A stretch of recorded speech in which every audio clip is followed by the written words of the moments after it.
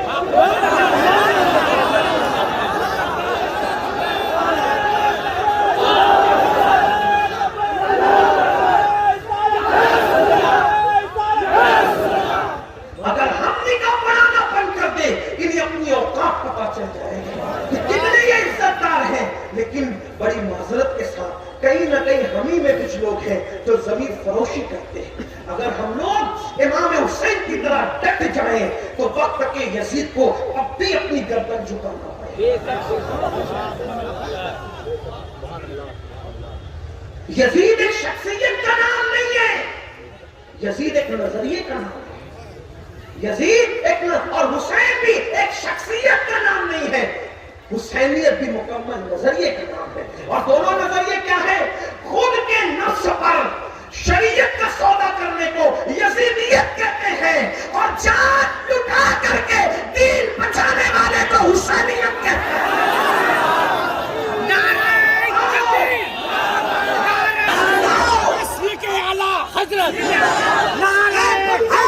سنی جوانوں، آج میں تمہارے عشق مصطفیٰ کا امتحان لینا چاہتا ہوں جیسے اس کنیز نے لیا تھا۔ آپ آج اس محفل میں یہ سوچو، یہ پیش لے رہا ہوں، میں جہیز مانگ رہا ہوں تو میری قوم کی بیٹیاں 30-35 سال کی عمر میں پہنچ رہی ہے، ان کی شادی نہیں ہو رہی ہے، ان کا بیاہ نہیں ہو رہا ہے، وہ کب تک انتظار کرے گی؟ تو جو بچیاں شریف ہیں تو وہ تو گھٹ گھٹ کے جی رہی ہے، کبھی کبھی وہ خودکشی بھی کر رہی ہے کیونکہ ان کو باپ کا دکھ دیکھا نہیں جاتا، ان کو ماں کا دکھ دیکھا نہیں جاتا۔ ہماری بعض بچیاں ٹرین کی پٹریوں پہ کٹ رہی ہے، ہماری بعض بچیاں چپکے سے زہر کھا کر کے مر رہی ہے، ہماری بعض بچیاں اللہ اکبر کنویں میں چھلانگ لگا کر کے مر رہی ہے۔ اب سنیو، کہاں گیا تمہارا عشق رسول؟ جب کوئی بیٹی رشتہ نہ آنے کی بنیاد پر چپکے سے زہر کھا کے مرتی ہوگی تو اس وقت رسول اللہ کے دل پر کیا گزرتی ہوگی؟ ہم کسی مردہ نبی کو نہیں مانتے، ہم تو اس نبی کو مانتے ہیں۔ تو زندہ ہے بندہ، تو زندہ ہے بندہ، میرے چشم عالم سے چھپ جانے والے۔ سوچا، کبھی غور کیا، جب کوئی بیٹی ٹرین کی پٹریوں پہ کٹتی ہوگی تو اس وقت رسول اللہ کے دل پہ کیا گزرتی ہوگی؟ جب کوئی بیٹی کسی دریا میں چھلانگ لگا کر مر جاتی ہوگی باپ کی آبرو کو بچانے کے لیے، اس وقت رسول اللہ کے دل پہ کیا گزرتی ہوگی؟ اور اس سے بڑی بات، بیٹیوں کی خودکشی پر رسول اللہ کو جو تکلیف ہوتی ہے، اس سے زیادہ تکلیف جب وہ کسی کافر کا ہاتھ پکڑ کر اپنے مذہب کو چھوڑ کر کے چلی جاتی ہوگی، تو اس وقت تمہارے اور میرے نبی کے دل پر کیا گزرتی ہوگی؟ طائف کی وادیوں کے پتھر رسول اللہ کو اتنے دکھ نہیں دیتے جتنی مسلم بیٹیوں کا ارتداد اور مذہب کو چھوڑ دیا۔ اس کا کیوں سبب کون ہے؟ ظالم معاشرہ ہمارا۔ یہ جو تم نے جہیز کیش بنا رکھا ہے اپنے نبی کی خوشی کے لیے، کیا تم یہ وعدہ نہیں کر سکتے کہ اسی بنگال میں جب میں شادی کروں گا تو اس شان کے ساتھ کروں گا کہ صرف دلہن لاؤں گا، اس کے ساتھ کچھ نہیں لاؤں گا۔ سبحان اللہ، سبحان اللہ۔ یہ بھی کس سے جب میں بہو لاؤں گا تو صرف دلہن لاؤں گا، اس کے ساتھ کچھ نہیں لاؤں گا۔ اور یاد رکھنا، اگر تم نے کیش لیا، کیش، وہ کیش اور جہیز تو چند دنوں میں ختم ہو جائے گا، لیکن کسی غریب کی فکر دور کر دو گے اور اس کے دل سے دعا نکل جائے گی تو وہ دعا قیامت تک اللہ تمہاری نسلوں کو عطا فرمائے گا۔ بدعت شروع کرنے والے بھی کچھ لوگ تھے، اس میں بدعت پھیل گئی، بدعت کو ختم کرنے والے بھی کچھ لوگ کھڑے ہو۔ میں نے جب اپنے مالیگاؤں میں یہ اعلان کیا تھا، ہمارے کیش تو نہیں مانگتے لیکن جہیز کا معاملہ ضرور ہے، تو جب میں نے اعلان کیا تھا تو پورے مجمع نے ہاتھ اٹھایا تھا، اور اس کے بعد سے اب تک جتنی شادیوں میں میری شرکت ہوئی ہے، اب ہمارے یہاں ایسی شادی ہونے لگی ہے جس میں میں نے شرکت کی ہے کہ اس میں کوئی جہیز لیا نہیں جاتا۔ اگر دلہن والے کہتے ہیں ہم دیں گے تو کہاں دیں گے، تم جانو ہم نہیں لیں گے، ہم نہیں لیں گے۔ تو میں کیا اپنے نبی کی ناموس کے نام پر کچھ ایسے جوان ہیں اس مجمع میں جو ہاتھ اٹھا کر یہ وعدہ کریں کہ نہ ہم کیش دیں گے نہ کوئی جہیز دیں گے؟ ذرا میں بھی تو دیکھوں کہ کتنے عاشق ہیں، اٹھائے رکھے، ذرا ہم بھی چیک کریں۔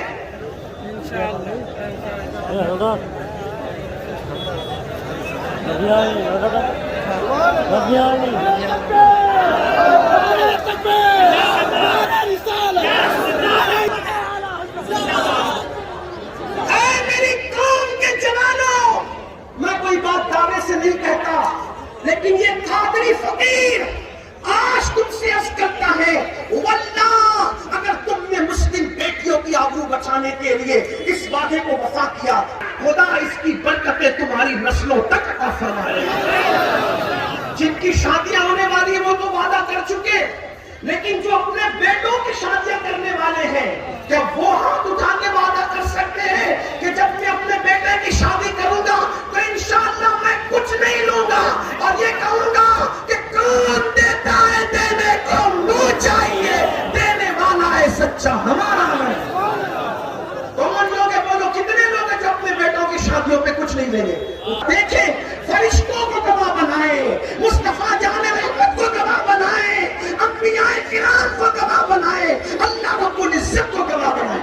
ماشاءاللہ عورتوں سے تو نہیں کہا گیا لیکن عورتیں بھی ہاتھ اٹھا رہی ہیں، سبحان اللہ۔ اللہ نے سیدہ فاطمہ کا صدقہ کا فرمائے، سیدہ زینب کا صدقہ کا فرمائے۔ یاد رکھنا، غربت انسان کو وہاں تک پہنچاتی ہے جہاں بھی لے جاتی۔ میرے نبی نے فرمایا کہ غربت کبھی کبھی انسان کو کفر تک لے جاتی ہے۔ میں بہت دور چلا گیا، آئیے ایک بات میں عرض کر کے اپنی گفتگو سمیٹ لوں۔ دیکھو، یاد رکھنا میرے بھائیوں کہ کبھی کبھی غربت ایسے قدم اٹھانے پہ مجبور کر دیتی ہے کہ اللہ اکبر، جس کا اندازہ نہیں کر سکتے۔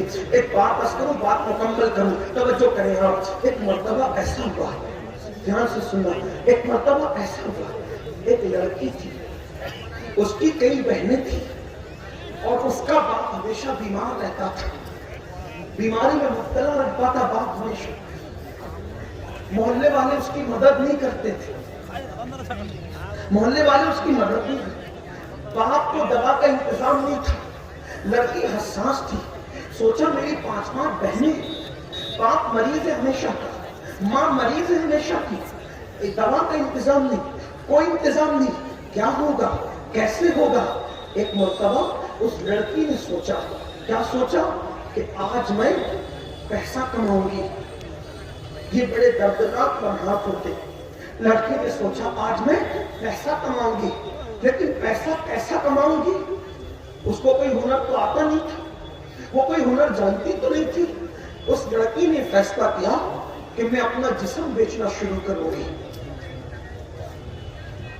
جب ایک دوسرے کا انسان سپورٹ نہیں کرتا تو پھر انسان اس منزل پہ پہنچتا ہے۔ آج سنیو میری قوم کے جوانوں، تمہیں پتا ہو یا نہ ہو، لیکن میں یہ بات ضرور کہتا ہوں کہ پوری دنیا میں اس وقت لارجوں میں سب سے زیادہ جس قوم کی بیٹیاں بکتی ہیں اس کو مسلمان کہتے ہیں. شرم نہیں آتی ہے؟ میں تو لوگوں سے یہ کہتا ہوں 2 کروڑ کا مسجد کا مینار بنانے کی بجائے 1 لاکھ کا مینار بناؤ، باقی پورا پیسہ اپنی قوم پہ خرچ کرو. ہم مینار بنانے نہیں آئے تھے، ہم قوم بنانے آئے تھے. ہم اچھی عمارتیں بنانے نہیں آئے تھے، ہم اچھے انسان بنانے آئے تھے. اپنے پیر کی قبر پر 1 لاکھ کی چادر چڑھانے کی بجائے 1000 کی چڑھاؤ، 99,000 بچا کر کسی بیوہ اور یتیم کی مدد کر دو. اپنے پیر کے احسان ثواب کی. یہ باتیں صرف کرنے کی، کہنے کی نہیں، یہ کرنے کی ہے. اگر کسی کو برا لگتا ہے آپ سے پھر کہتا ہوں کانفرنسوں پہ اتنے لاکھ خرچ نہ کرو. 3 دن کی بجائے با مقصد 1 ہی دن محفل کرو. پیسہ بچاؤ، قوم کی ترقی پہ خرچ کرو. بے مقصد محفلوں کا خاتمہ کرو، با مقصد جیو. بہت دور سے کسی فنکار کو بلانے کی ضرورت نہیں. آپ کے درمیان ایسے علماء موجود ہیں جو اپنا درد دل تمہارے سامنے رکھ سکتے ہیں، اور ان کی بات سنو، ان کی قدر کرو. بات کون کہہ رہا ہے یہ مت دیکھو، کس رسول کی کہہ رہا ہے یہ دیکھو. سبحان اللہ، سبحان اللہ. اپنا مزاج بدلو. کیا کبھی یہودیوں کی اس طریقے کی محفلیں دیکھی؟ کیا کبھی عیسائیوں کی اس طریقے کی محفلیں دیکھی؟ میں منع نہیں کر رہا ہوں، میں کہہ رہا ہوں با مقصد کی طرف. لیکن آپ کو حیرت ہوگی جتنا منظم وہ لوگ جی رہے ہیں اتنا منظم ہم نہیں ہیں. جبکہ ہمارے مذہب سے زیادہ ڈسپلین کسی مذہب میں نہیں. ہمارے مذہب میں جتنا دیکھیے نماز میں وہ ڈسپلین آپ کو دیکھنے ملے گا. ایک آدمی کہتا اللہ اکبر، 2 سیکنڈ میں پورا مجمع خاموش ہو جاتا ہے. یہ ڈسپلین کسی اور مذہب میں وہ کھڑا ہے سب کھڑے، توجہ کریں، وہ کھڑا ہے سب کھڑے، وہ کمر جھکا دے سب جھکاتے ہیں. وکیل ہو، ڈاکٹر ہو، انجینئر ہو، پائلٹ ہو، کوئی ہو، سب نے کمر جھکا دے. اس نے سب زمین پہ رکھ دیا اللہ اکبر کہہ کے سب نے رکھ دینا ہے. یہ ڈسپلین کہاں ملے گا؟ باہر کیوں نہیں ملتا؟ توجہ، باہر کیوں نہیں ملتا؟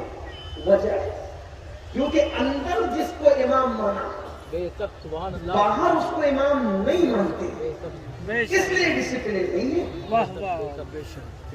اندر جسے مانا تھا اس کو باہر، بلکہ اندر جس کے پیچھے ہے باہر اس کے آگے بڑھنے کی کوشش کرتے ہیں.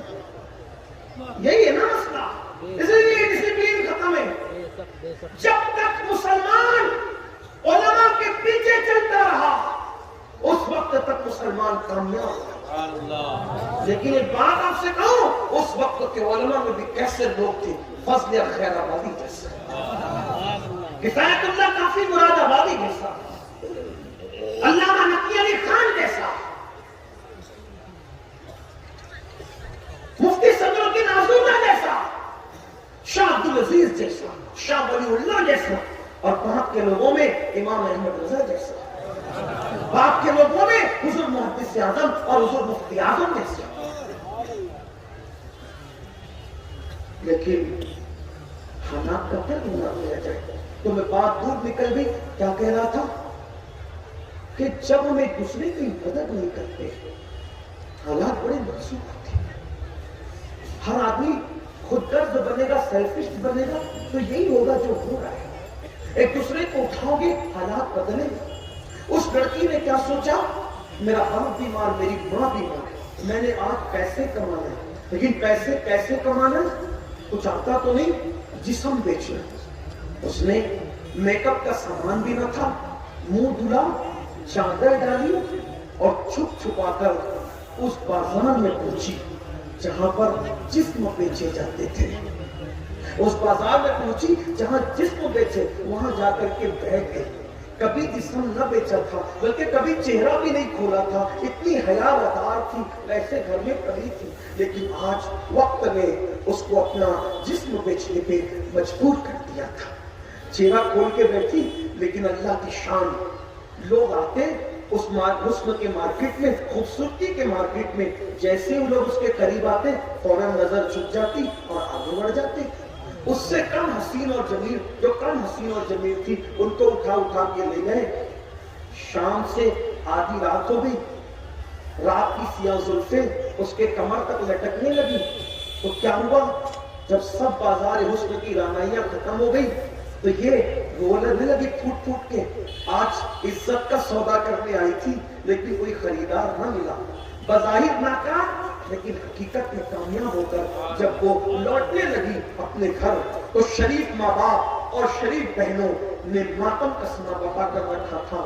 بیٹی سرے شام سے غائب ہے، آدھی رات ہو گئی، نظر نہیں آتی کہاں گئی کہاں گئی کہاں گئی۔ اچانک دروازے پہ دستک ہوئی تو باپ نے کلیجہ پکڑ لیا، بہنوں نے دروازہ کھولا، ماں پچھانے کھا کے گرنے کے قریب ہوئی تو باپ نے گنجائی ہوئی آواز سے بیٹی کو گھر میں داخل ہوتے ہوئے دیکھ کر کہا، کہاں گئی تھی؟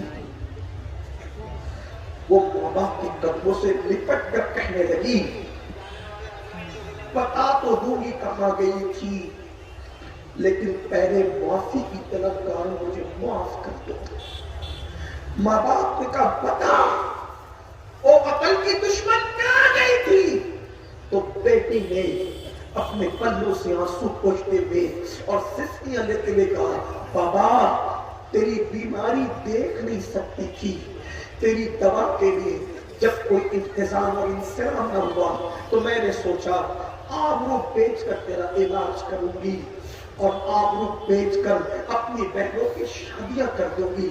اگر ایک کی آبرو لٹ کر 5 کی آبرو بچتی ہے تو میں اس کے لیے تیار ہوں۔ باپ نے کلیجہ پکڑا، ماں نے سینہ تھاما، کہا کیا بکتی ہے، لیکن کہا بابا میں ناکام لوٹی ظاہر میں مگر حقیقت میں کامیاب، کہ میں بازار حسن میں بیٹھی تھی تو جو بھی میرے قریب آتا تھا اس کی گردن جھک جاتی تھی اور وہ گزر جاتا تھا، بالآخر مجھے کوئی نہ لے گیا، اسی لیے تو آدھی رات کو آئی، اگر کوئی لے جاتا تو رات کو بھی آتی، صبح کو آتی۔ بابا باپ نے اپنی بیٹی کو سینے سے لگا کے کہا، میری بیٹی واللہ اس بازار حسن میں آدھی رات تو کیا، اگر زندگی بھر بھی تو بیٹھی رہتی تو انشاءاللہ تجھے کوئی نہ لے جاتا۔ کہا کیوں؟ کہا بیٹی اس لیے کہ میرے نبی کا فرمان ہے، کما تدین تدان، تم جیسا کرو گے تمہارے ساتھ بھی ویسا کیا جائے گا۔ بیٹی مجھے اپنے نبی کے فرمان پہ یقین ہے، بیٹی پر یقین نہیں، نبی کے فرمان پہ یقین ہے۔ میری بیٹی تیرے باپ نے کبھی کسی عورت کو غلط نظر اٹھا کر نہیں دیکھا، تو جس کے باپ نے کسی کی بیٹی کو غلط نظر سے نہیں دیکھا تو اس باپ کی بیٹی کو کوئی غلط نظر سے کیسے دیکھ سکتا، اس کی آبرو سے سودا کیسے کر سکتا ہے؟ دامانے قناعت کی یہ شان ہوتی ہے، دامانے قناعت کی یہ شان ہوتی ہے، بیون تو لگے ہوتے ہیں گناہ کے دھپے نہیں ہوتے۔ اے میری قوم کے جوانوں، آخرت کی تیاری کرو، لیکن آخرت ڈیپینڈ کرتی ہے دنیا کی تیاری پر، دنیا کے اعمال پر۔ نیک بنو، پرہیزگار بنو، ایک دوسرے کا سکھ دکھ کے ساتھی بنو، ایک دوسرے کے درد کے ساتھی بنو۔ صرف سننے کے لیے نہ آؤ بلکہ عمل کرنے کی کوشش کرو۔ اپنی بہنوں سے بھی کہتا ہوں، شادی بیاہ کے موقع پہ خرافات سے بچو ورنہ جہنم کا ایندھن بنو گی۔ آپ سے بھی کہتا ہوں خرافات سے بچو۔ اور ایک بات عرض کروں، شادی بیاہ کی بات نکلی ہے، میں آخری بات کے نیچے لگا لیکن ایک بات کہہ دوں، یاد رکھو، یہ بھی بات ختم کر دو کہ میں اپنی ہی برادری میں شادی کروں گا، بے شک یہ بات ختم کر دو۔ ہندوستان میں برادریوں کا کیا حال ہے یہ مفتیان کرام اچھی طرح آپ کو سمجھائیں گے۔ بس میں تو اتنا جانتا ہوں، میرے نبی نے فرمایا کلکم من آدم و آدم من تراب، تم سب آدم کی اولاد ہو اور اللہ نے آدم کو مٹی سے پیدا کیا تھا۔ ایک باپ کی اولاد ہو، ایک ماں کے بیٹے ہو، پھر یہ ادنا برادری یہ اعلیٰ برادری کیسے ہو گئی؟ اور ہندوستان میں تو 90% لوگ کنورٹ ہوئے ہیں. یہ کہاں سے آئی؟ یہ برادریاں صرف پہچان کے لیے، باقی رشتہ کس سے کرنا ہے؟ جو سنی سے عقیدہ مل جائے اسے رشتہ کرو. بلکہ آج کل بکری اور گائے کی بھی تو کوئی اہمیت ہوتی ہے. رسول اللہ کا جس دور میں تشریف لائے تھے اس دور میں کنیزوں کی کوئی حیثیت نہیں ہوتی تھی. ہوتی تھی کوئی حیثیت نہیں. لیکن آپ کو بتاؤں ہمارے رسول کے خاندان والوں میں سے کچھ ایسے بزرگ گزرے ہیں جنہوں نے کنیزوں کو آزاد کر کے اپنے نکاح میں لے کر کے ان کی عظمت بڑھائی ہے. اور سب کو تو اپنی جگہ،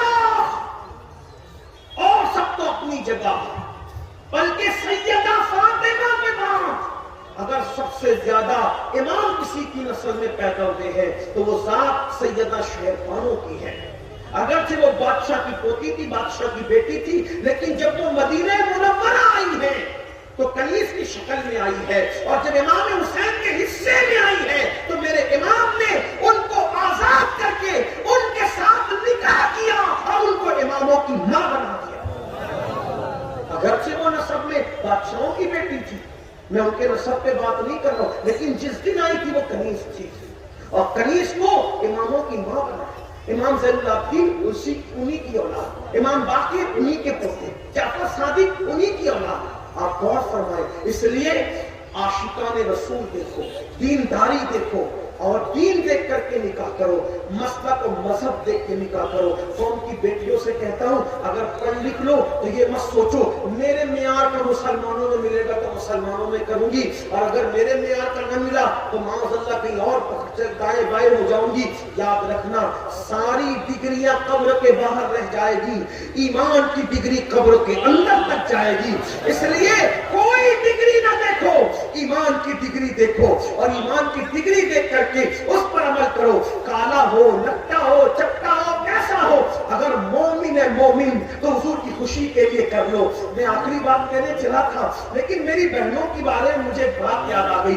ذرا سننا میری بہنوں، آج کل غریب رشتہ آ جائے اور دیندار ہو تو بہنیں ناک چڑھا لیتی ہے، منہ پھیر لیتی ہے. یاد رکھنا دینداری کو پرائرٹی دو، دینداری کو پرائرٹی دو، عشق رسول کو پرائرٹی دو، اہمیت دو دینداری کو، تقوی کو، پرہیزگاری کو. اور آپ کو بھی کہتا ہوں کالی سانولی بھی مل جائے اپنا لو.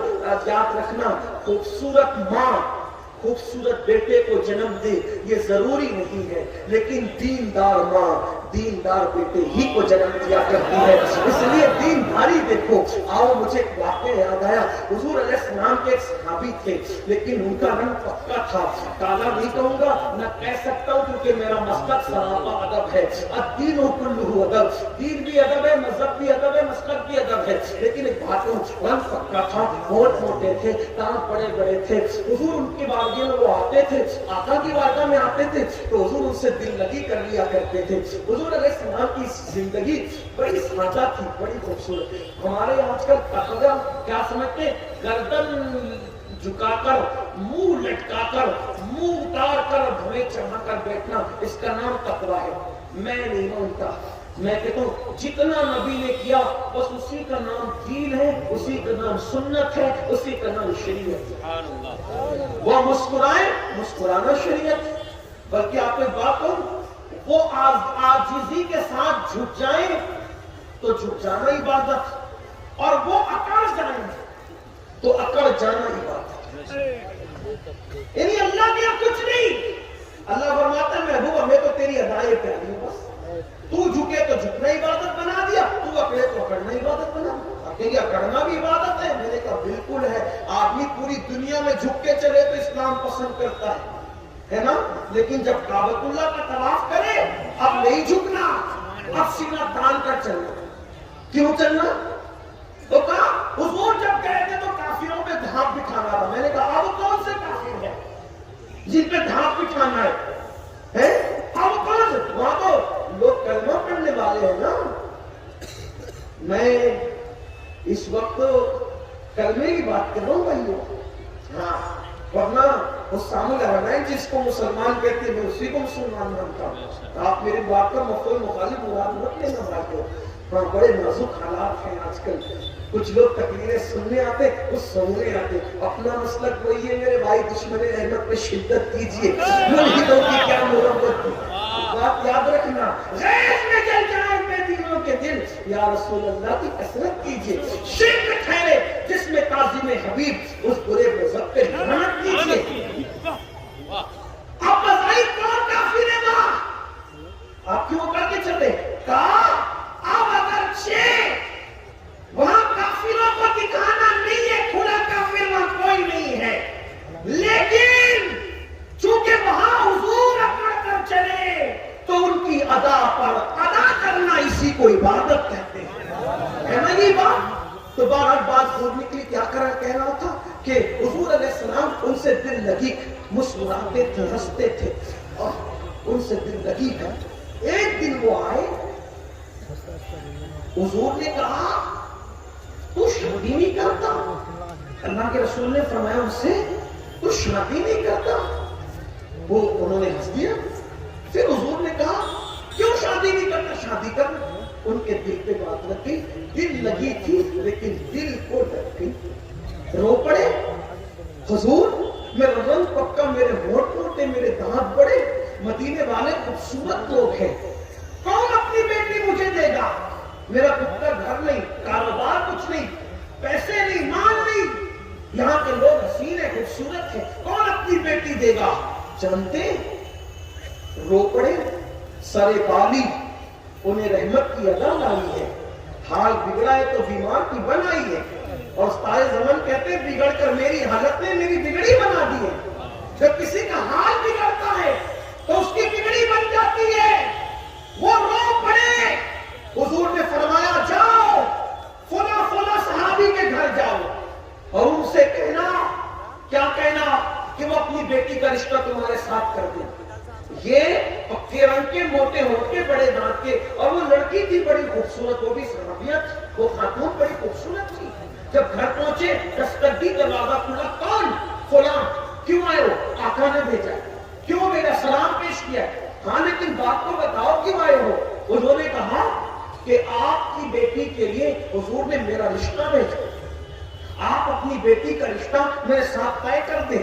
انہوں نے سر سے لے کے پیر تک انہیں دیکھا, بیٹی کا مستقبل نظر میں گھومنے لگا. ایک پکے رنگ کا, بڑی عمر کا جوان, میری بیٹی خوبصورت, حسن جمال کی ملکہ. تو کہا رکو, بیوی سے مشورہ کر لوں. بیوی کی طرف جھکے, بیوی سے کہا فلاں آئے, حضور نے بھیجا ہے رشتہ لے کر, رنگ پکا ہے, ہونٹ موٹے, دانت بڑے, خود کا مکان نہیں. بیوی کچھ کہنا چاہتی تھی, بیٹی نے ماں باپ سے کہا بابا بابا نا نہیں کہنا. بابا, قوم کی بیٹیاں سنو, نا نہیں کہنا.